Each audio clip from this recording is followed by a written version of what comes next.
السلام عليكم.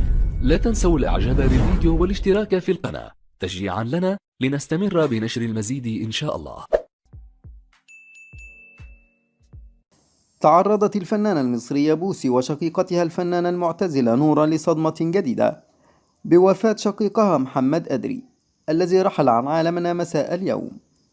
وأعلن خبر الوفاة الإعلامية المصرية بوسي شلبي عبر حسابها الرسمي على موقع الصور الشهير إنستجرام قائلة: توفي محمد أدري شقيق الفنانة بوسي ونورة، أسكنه الله فسيح جنته، أزمة قلبية، خالص التعازي للأسرة.